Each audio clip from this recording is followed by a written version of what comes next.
Hey everybody, it's Don. In this week's episode of The Naturalist, I'm at Butterflower Farm in Yellow Springs, Ohio to take a look at what's going on out here. So let's go. So I'm here with the owners and proprietors of Butterflower Farm. So why don't you each introduce yourselves, tell me where we are, what you do here, and what your objectives are. Sure. My name is Larissa Dupree. I'm originally from South Dakota. I grew up in a ranching community and thought I would never farm in my life. I wanted to move to the big city. And here I am in Ohio, in Yellow Springs, starting a flower farm. My experiences in vegetable growing for the last 10 years, but we've decided for our lifestyle, we'd like to be flower farmers. So we bought this farm 2 years ago, Evan and I, and our third partner, Bren. And we are, in our third year of business. We've got 11 acres and we're currently growing on 1 acre.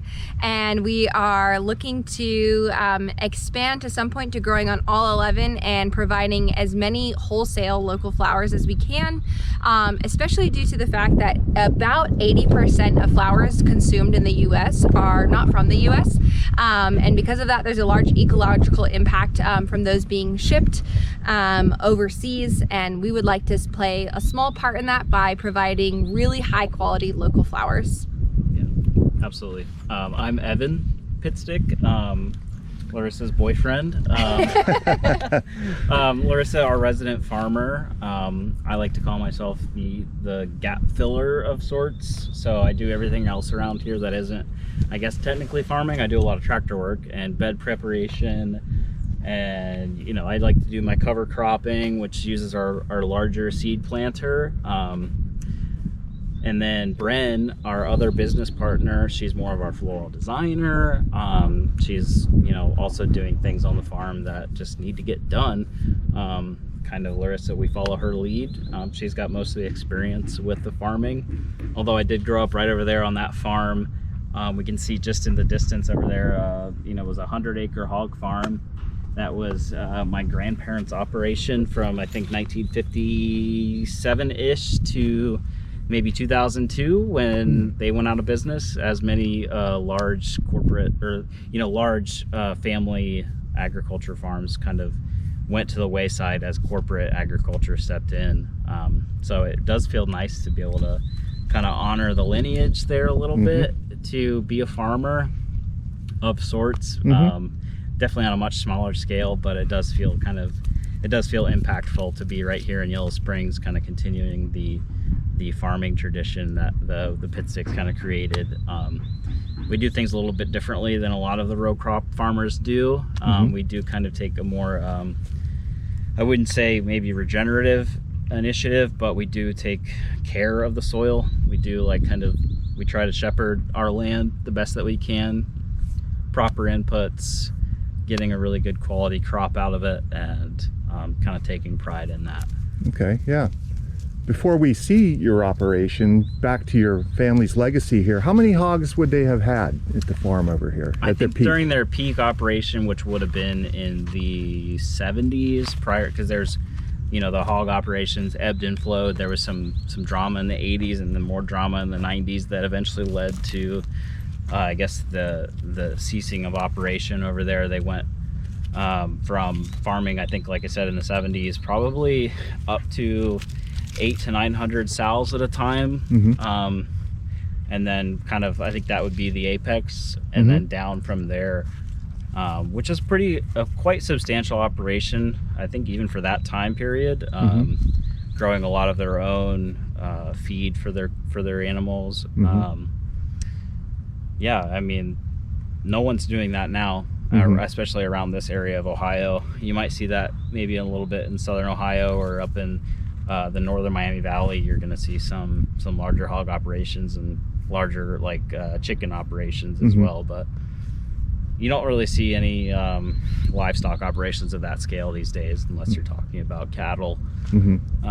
Yeah, I think a lot of people, though, would be glad that there's no hog operations. Sure, yeah, it comes with some side effects. Absolutely. Yeah. I think a lot of the people who may be watching this video, who are longtime residents of Yellow Springs, can remember the smell. I do have some of my father's cousins over in the more western area of here, over near Fairborn, Mm-hmm. who are still, I think, they're perhaps involved in hogs. I'm actually not sure, but you've probably heard of the drama with the biodigesters. And Sure, yeah. That we could say that for another, We're trying, another part. That could be another video. Yeah, exactly. We're trying to keep the smells down over on this pit stick operation. We want to smell fresh like flowers. Yeah, that's right. That's right. Good choice. Good choice. But sometimes when people see the name and that we have a farm, they're thinking, oh, are they part assume, of that? Yeah, like that operation. We do not have a biodigester. Yeah. We have no biodigesters. We'll put that on record. Right. And then, so back to you, Larissa, too. Two things you said there in your intro. Where do most of the cut flowers come from then, if they're imported? Yeah. Is it the Netherlands and those kinds of places? That's actually a great question. So a lot of the tubers, roots, seeds, and corms, that's a lot of where flowers starts, come from the Netherlands and things like that. But most flowers are typically grown in South America. So the places like Brazil and Cuba and things like that is where most of our flowers are imported from, just due to the longevity of their warmer tropical weather.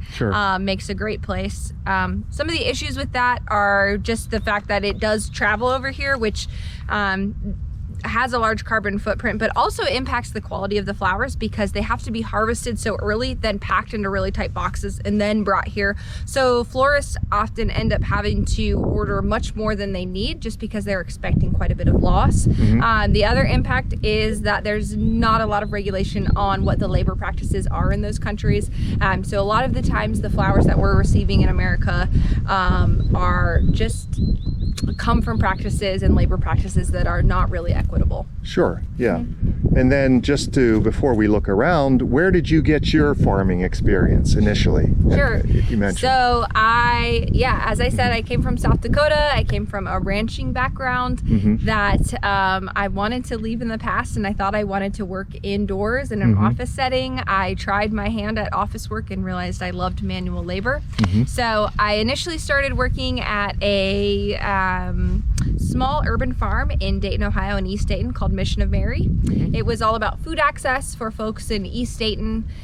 We grew on about half an acre and we grew about 60,000 pounds of food a year. I was there for 4 years. Then I managed a farm in Trotwood called Patchwork Gardens. It's a 24-acre vegetable farm. We had 500 CSA vegetable subscribers. We are one of them. Yeah, there we go. I remember packing your box, actually, you and Kendra's box. And we delivered to 500 families almost 48 weeks of the year. So that really inspired me to realize that Ohio is such a extremely wonderful place to farm. Not only do we have really great access to water, unlike lots of parts of the country, unfortunately, these days. We have an amazing aquifer and a groundwater system that is really readily available. We also have an incredible 4 seasons of weather that allows for lots of different varieties of flowers to be grown that a lot of other parts of the United States don't allow or just aren't ideal for flower growing conditions. So I fell in love with Ohio, and I fell in love with farming at about the same time that I fell in love with Evan. So it all kind of worked out. That's perfect. So That's perfect. Here we are. Yeah, awesome. All right, so why don't we take a little walk and we can start to look at some of the things you're doing here. Sounds good. And you can tell us all about them. So let's go do that. A current highlight here on the property are the activities going on in this hoop house, greenhouse behind me. So we're going to take a tour of that next and see what's happening. Yeah, welcome to our crib. So this is our greenhouse. It is 24 feet by 96 feet. This is one of the first things we installed on the property because we decided with our background and things like that, that we would make it a goal to grow most of our own transplants. There's all kinds of way that flower farms, vegetable farms get their plants into the ground, but something that I have a lot of experience in is growing our own little plants from seed to start. So that is something that was a priority for us. We also knew that part of our business was going to be having plant sales and starting plants and helping others with their gardens as well, along with growing our own flowers. So this was a real priority to us.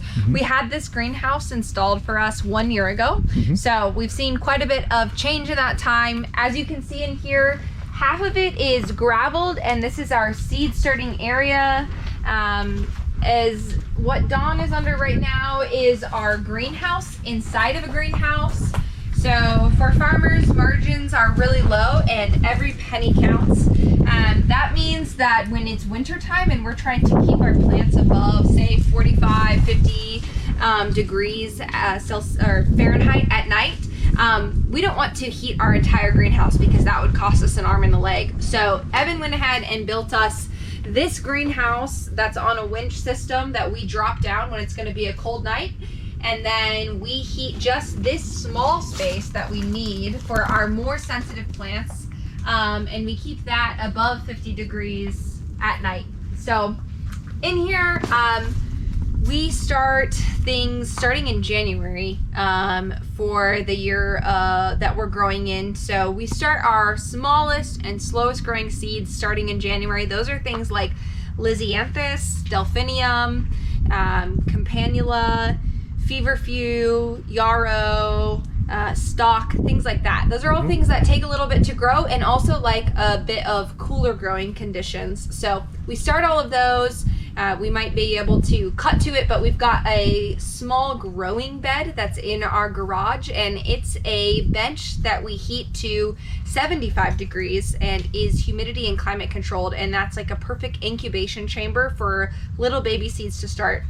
Once they germinate and come out from seed, we then move them into here to our about 55 and above degree area, and then once they are big enough to go in the ground, we either, if it's earlier in the season, we'll plant them in our greenhouse part, which is another half of this, or if it's past our last frost, we'll plant them outside in our other acreage.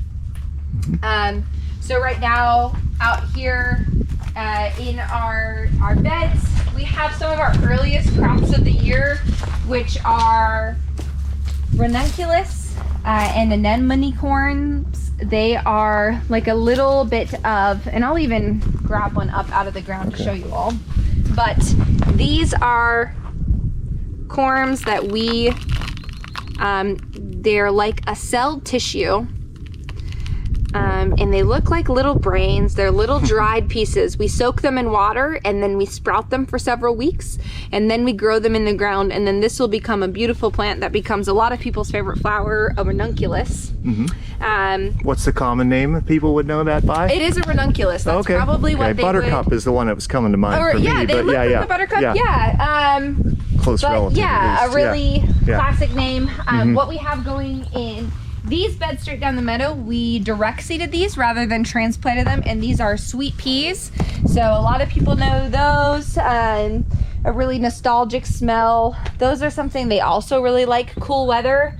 Across the way, we have Bells of Ireland, which is something else that likes really cold weather. And then down at the end, we've got our Delphinium, another really cold weather, another cold weather plant. So yeah, this is our greenhouse. This is a way for us to extend the season of Ohio while Ohio, you know, it's going to have a frost sometime in October, November, and then it's going to be cold all the way up until end of April, beginning of May.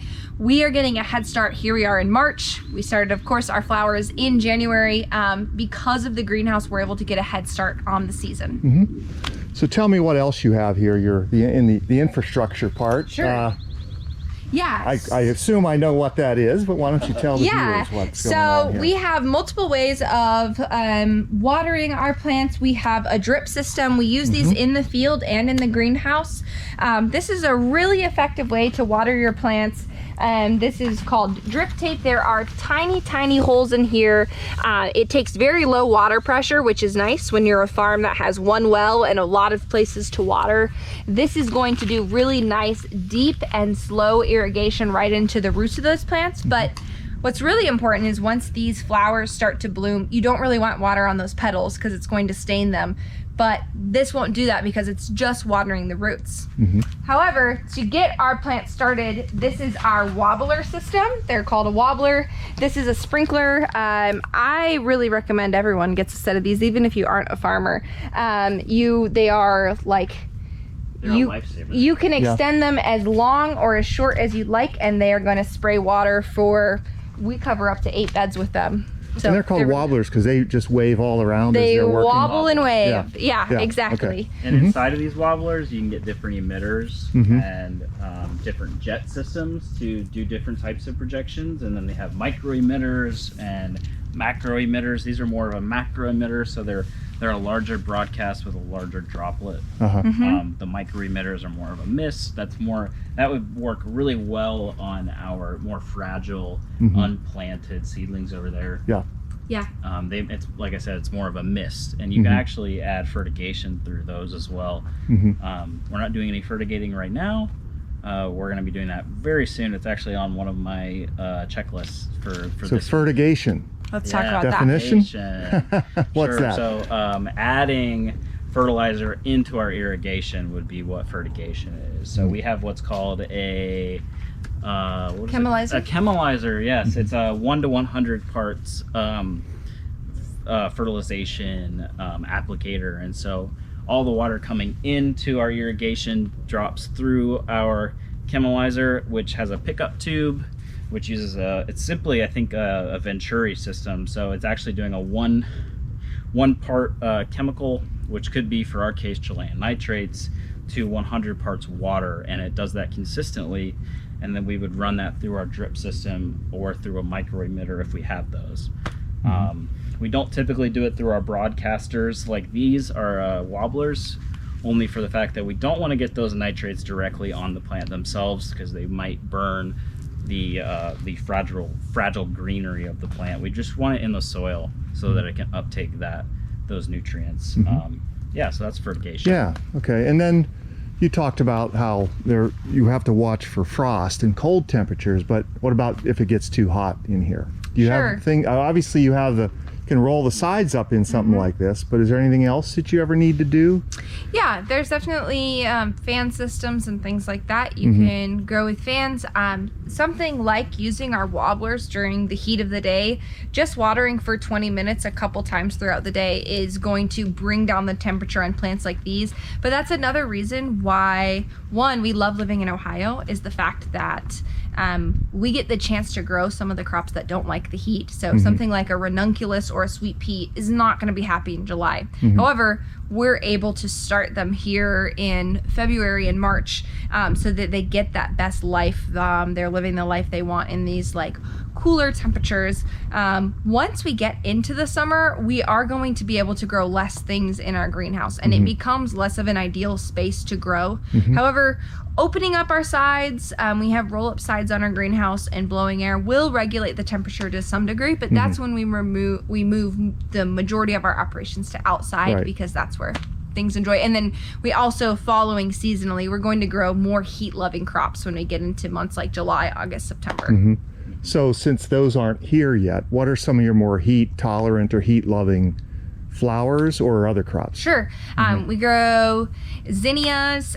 Snapdragons are something that like cool and hot. Asters, dahlias. Let's see. What else do we have that would be coming up? Scabiosas, gomphrena, anything that's in the amaranth family. In fact, a lot of the flowers that we grow that we dry for later on in the season love the heat and are perfectly fine with that. So it ends up working well for us that a lot of our tender flowers we grow in the spring in the cooler temperatures, and then we hop to our hardier heat-loving things that later in the season that we end up using mainly to dry, which are flowers that we dry, and then now in these darker, colder times we're able to run workshops for, which is another use that we have for this greenhouse space. In fact, just this morning we held a workshop with some of the flowers that we had harvested in July and August, and we were able to use them now here in March to create wreaths with about 12 customers that came in, and they were able to each make their own wreaths with some of the flowers that we had dried in this climate controlled space. Awesome. And then where, just out of curiosity, where do you keep those dried flowers for 6 to 8 months and keep them looking good. Yeah, so they become really shelf stable. We have a drying operation that we can take a look at. There's a shipping container we've got. We hang them. Once they're dried, they store really well in just simply cardboard boxes in a humidity and climate controlled dark space. Okay, so we'll see those things here shortly. Okay, we're near a patch of tilled soil with some greenery in it. So Larissa, why don't you tell me what's going on out here? Sure, so this is a bit of an ode to my time as a vegetable farmer. One of my favorite crops to grow is garlic, which is what you're seeing here. One of the reasons it's so fun and so delightful, and I recommend everyone grows it, is that it's a 9-month crop. You're going to start it in, I like to say, right around Halloween, October 31st, and then you harvest it right around the Independence Day, 4th of July. So this is something, we started right at the end of October. You just take your cloves of garlic from that head of garlic, and then we place them out here. We cover them with about 4 inches of compost, which is what you're seeing here, and then they pop up here in the spring. There's a little video of our Juno girl. And one way that we've been able to incorporate it into butter is by using it in certain flour arrangements, but also for dried garlic braids, which is a traditional way of storing and drying garlic. But what we did is we elevated that a bit by adding dried flowers to the mix of that too. So not only is it something you can store in your kitchen as a way to dry your garlic, to hold your garlic as seed, it's also a way to decorate your home, which is really how we want to look at our farm of Butter Flower Farm. Is we're not just a flower farm, we're a place to have fun, we're a place to see beauty, we're a place to learn about gardening, but we're also a way to like expand what you might imagine a typical flower is, or a typical beautiful thing is that you can grow. So I really like blurring the lines of vegetable and flower and decorative and useful. So I think garlic is one of those perfect things, because not only is it amazing and it's the base of a lot of our cooking, it's also a really beautiful thing to use as home decor. A recent expansion we've also used is a lot of the garlic that we didn't plant this year, but we did dry. We were able to turn into edible garlic salts that we then added some edible dried flowers to, and they're really pretty for cooking and finishing different types of meats, or just different types of main dishes. So there's all kinds of things you can do. We don't want to hold ourselves back here, just that we're a flower farm. We want to be able to expand and like see all the different kinds of beauty that agrarian culture has to offer. Sure, and you keep the vampires away too, exactly, right? Exactly. In this segment, we're going to take a look at some of the farming practices on the land here, in particular as it pertains to the legacy effects of row crop agriculture and how to improve your success and sustainability of your operation after that kind of legacy. So let's take a walk and show me what you have going on over here. Yeah, so as we mentioned earlier in the segment, I grew up on a row crop farm just over yonder, and have no disparagement for row crop farming. I think it's definitely a vital part of our economy in America and part of our culture, and especially here in the Midwest, where we have a great aquifer and a great environment to grow things like corn, soybeans, and grassy plants like wheat and triticale. As far as flower farming goes, it's not the best environment to grow on a row crop farm. So this property is 11 acres, and it's really adjacent to a lot of row crop agriculture. We see kind of in all directions, actually all 4 directions of our property. We're very landlocked here. Around us is 180 acres of row crop agriculture, where they rotate between corn and soybeans, very average here for Ohio, and most of the Midwest. It's a commodity crop, as you'd say. And like I said, it's not good to grow a more fragile crop like a flower or even vegetables. It takes a lot of effort to rejuvenate, revitalize, and energize the soil to be able to grow those kind of more fragile crops. So what we've done here, this has been corn and soybeans for, I would say, 100 years or more. And before that, it was probably woods. So what we've done is cover cropping. I mean, pretty standard thing, even for row crop farmers. They like to cover crop because it does provide some energy into the soil, breaks up that compaction that is added from all that heavy machinery, the combines, the row planters, the tillage equipment, all of that stuff, the fertilization. You're adding this compaction to the soil, and what we want to do is break that up so that our fragile flowers and maybe vegetables, not in our case, but in others, can those taproots can go deeper. They can obtain more from the soil. So what we've done is we have a 1971 International Harvester row crop planter, and it is a 13-drop seed drill. Something that we got from an old school farmer in New Carlisle, Ohio. Really was a really gracious person to buy something from. He was thrilled that a young couple was able to buy his old equipment and use it, and we were glad to buy it.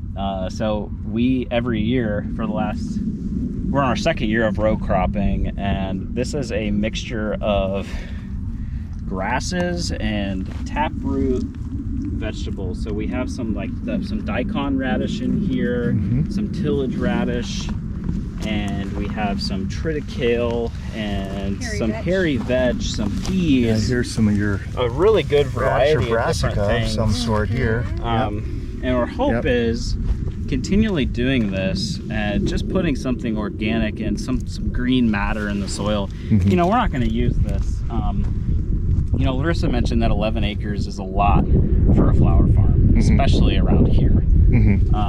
But we want to be able to bust into the soil as needed, right? So we don't want that hard, compacted soybean corn soil with corn stubble and compaction and all that stuff to go into it as we need more space.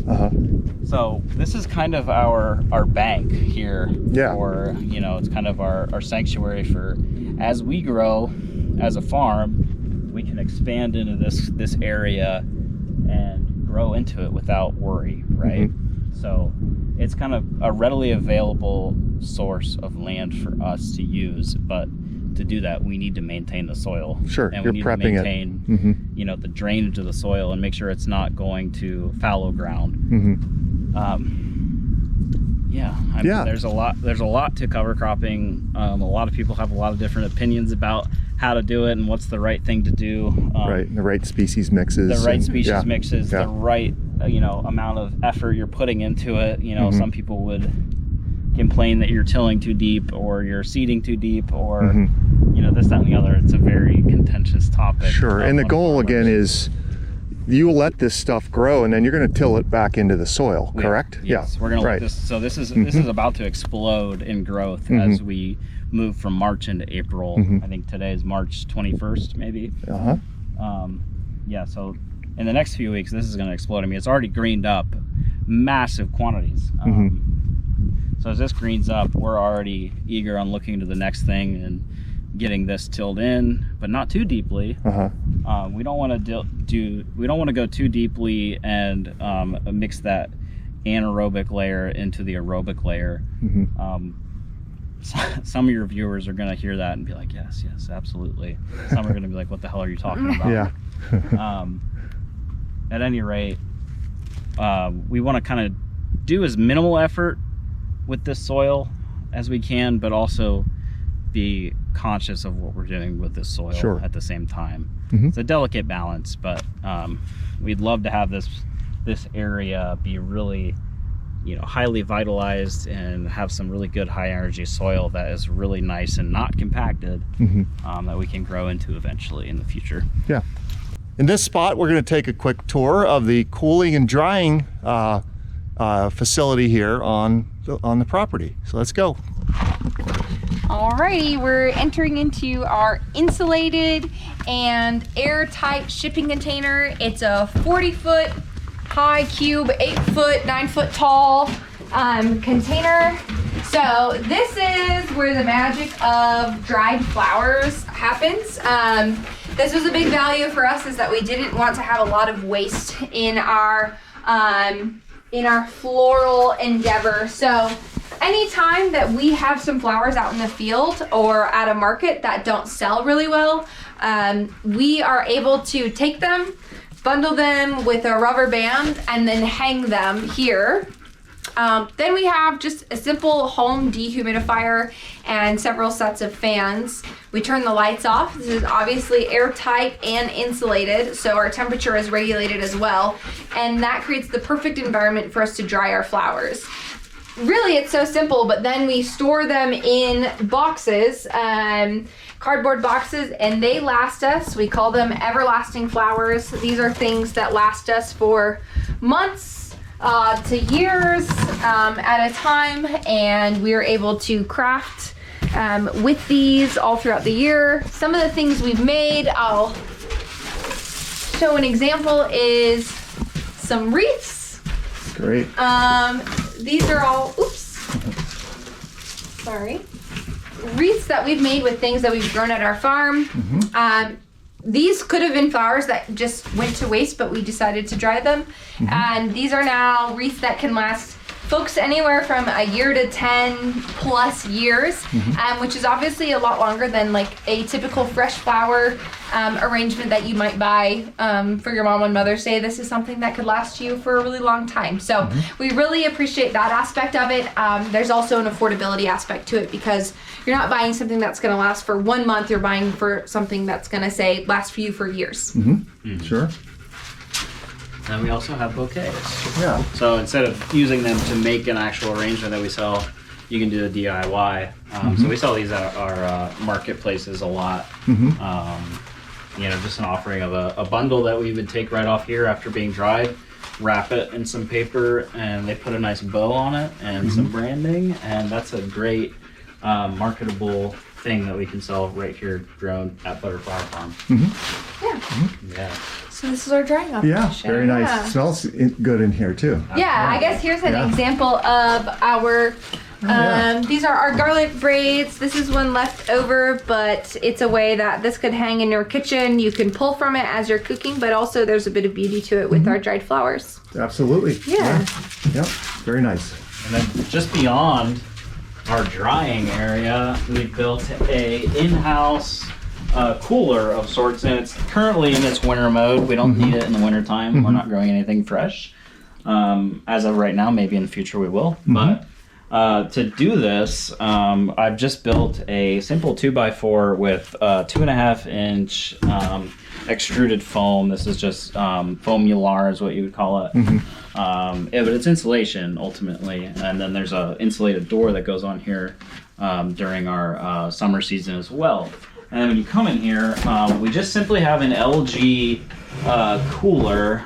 It's just a window unit. Window essentially. AC unit. Yeah, but we use the key to this operation is a CoolBot. All this does, it's a Raspberry Pi, which is essentially a computer that hacks the thermostat of this window unit and allows this cooler to operate at a temperature from 32 to 56 degrees or higher.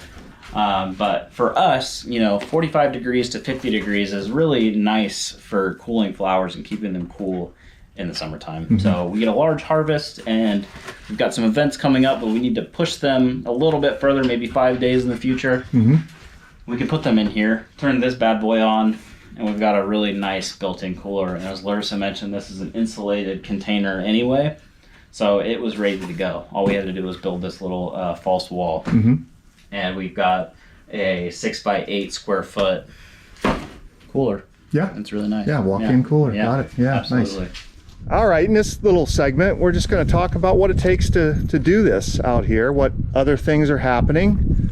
And Evan, why don't you tell your story? Yeah, so, we don't take it lightly that we are, I like to say, first generation farmers. I know I mentioned a lot about our farm over there, but, I took no profits from that. I took no lineage from it, really, other than the namesake.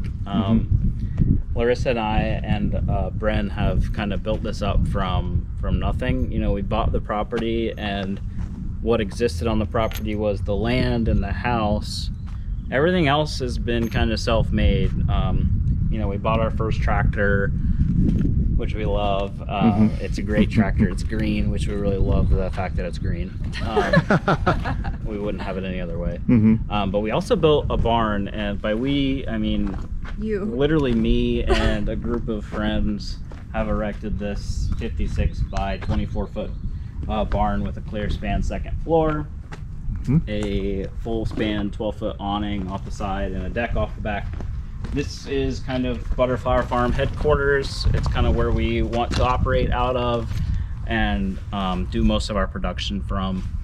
In addition to that, prior to building this, we built a lean-to for dry storage. We've got our planter that I mentioned earlier and some other junk, because that's what you do when you're a farmer. You kind of collect a lot of junk. It goes with the territory.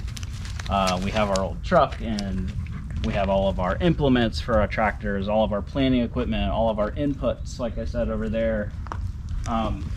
It takes a lot. It's a lot of sunk costs, and it's a lot of heartache at the end of the year and the beginning of the year when you have to make all of those purchases. But it's all for farming. You know, it's what gets you through the season and helps you seek out that profitability that we all want. But it's not easy, and it takes a lot of effort. We all three work day jobs. You know, none of us are surviving off of Butterflower Farm at this point. Ultimately, it's the dream that we could do that. But right now, it's just a lot of spending money, and it's a lot of building, and it's a lot of infrastructure. And we drilled a new well, and then I'm doing all the plumbing for that. And it's all underground, and adding electrical service to this building, and getting water out to our greenhouse, and you know, establishing all those things that make a farm work. You know, high production commercial farm work. That's ultimately where we want to be, and so that's what we work every day to make strides at doing. And it's a lot of work. That's what farming is. You know, it's no one ever says that farming is easy, and there's nothing more true than that. Well, it looks like you have a really great start here, and a lot of passion. So. That's very clear out of the both of you. Definitely. And you have a partner in the business as well. Bren, and what's her role in the Butterflower Farm? Larissa, if you want. Bren is our best friend, and she is the person who kind of was the inspiration for us to go from vegetable farming to flower farming. So she has a lot of experience in the florist industry, and she has a lot of experience with buying flowers wholesale that have been shipped or have been held for a long time and are just not high quality. So something she was looking for in the industry is there someone that can grow a higher quality flower at a decent price that is available to local folks? And that sounded like a great opportunity and a spot that we could be a solution for. We decided with the acreage that we were able to purchase, which is 11 acres, it wouldn't be enough for a lot of different kind of farm operations. Certainly not enough for row crop, and really not even enough for a wholesale vegetable farm. But for flowers, because they are more of a specialty, more luxury product, that is kind of the sweet spot and the perfect amount of acreage for us. So it all kind of came together in that, and we realized if we combined all our forces, that a flower farm could be perfect. So she is really the inspiration and the reason we're doing this. Any kind of bouquet or arrangement or wedding you attend or anything that we're involved with, that's her designed eye and mind behind. She also is a full-time, she runs bookkeeping and financial controlling. That's her day job. So all of our business administration is also done by her. So a very key part in our business. That's really nice to have someone to handle that part of things. So you can play in the dirt and play in the dirt. Well, that sounds great. Certainly, everything I've seen so far looks like you're off to a great start. And let's see this one special thing that's going to be an accoutrement to your barn over here, and we'll wrap up there. Well, why don't you tell me about the disposition of this beautiful piece of art? Okay, great. Well, this is Butterflower Farm's barn quilt. It will grace the top of our barn. That will be our headquarters for all flower things for Butterflower Farm. This is just inspired by our love of flowers, obviously, and then these are our brand colors. So we want this to be a warm welcome to anyone that comes out to the farm. speaking of that, we'd love to invite folks out to not only the plant sales that we'll be having this beginning of May, some concerts we'll be having, as well as workshops as well. Juno's very excited about all of the events we're having at the farm as well. All of that can be found at our website. It's at butterflowerfarm.com. Okay, nice and easy. Couldn't get out of here without it. And then to say hello to you, we talked about you over there. Why don't you say who you are and your role Bren quickly? Musker. I'm one of the BFFs, and I do floral design here, and then I also do a lot of the business administration and bookkeeping for the farm too. So it's a lot of fun. Yeah, well, it looks great so far. All right, well, I'd really like to thank all of you. Evan, I've known you for a long time. Larissa now for a couple of years, and you for about a year, maybe. And so I wish you the best of luck. This is really exciting, and I look forward to patronizing your establishment. Thanks, Mr. Naturalist. Okay. All right. Bye-bye.